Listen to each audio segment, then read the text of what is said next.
We're here, nakakuryente.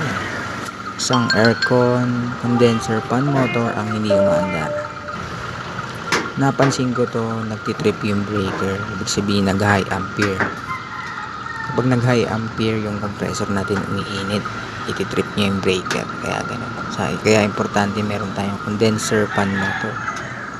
So check natin yung motor nito, saka yung capacitor. Sana capacitor lang kasi kapag motor, mas mahal ang motor. So okay siya, umiikot-ikot naman. So ito lang, papalitan natin capacitor. Chinik ko rin yung winding ng motor, okay naman.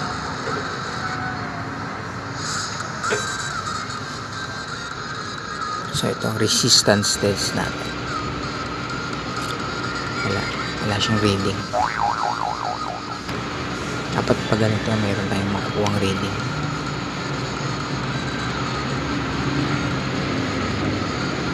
Kahit bali-balik na rin natin, ayaw talaga.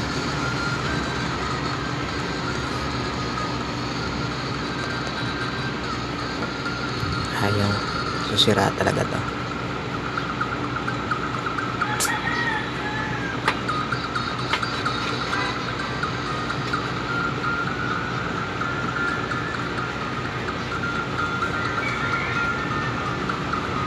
Ayun.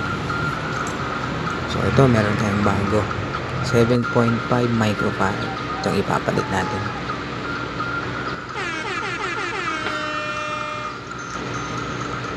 Kakabit na natin, tapos testingin natin.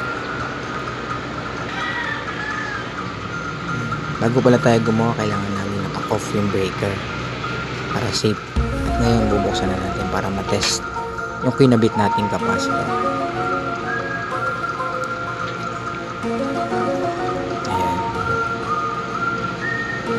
Bali meron siyang time delay na 3 minutes mag-umandar yung compressor.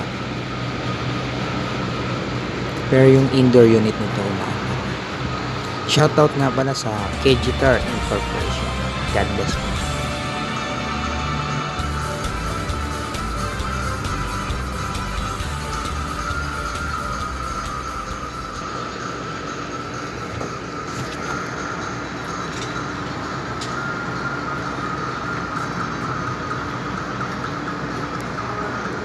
Give your burdens to the Lord, and He will take care of you.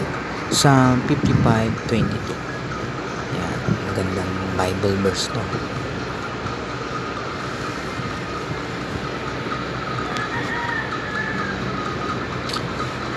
Ayan, mandar na.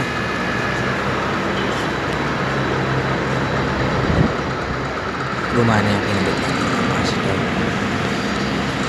Meron siyang amperahe. Ayan.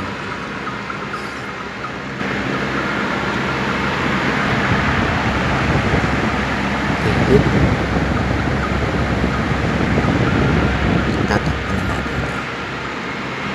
At o-obserba natin sila yung lumalamig. Don't forget to like, share, and subscribe sa ating YouTube channel, Joseph Electric. Ayan, malamig na sa loob. God bless everyone. Keep safe po. Peace.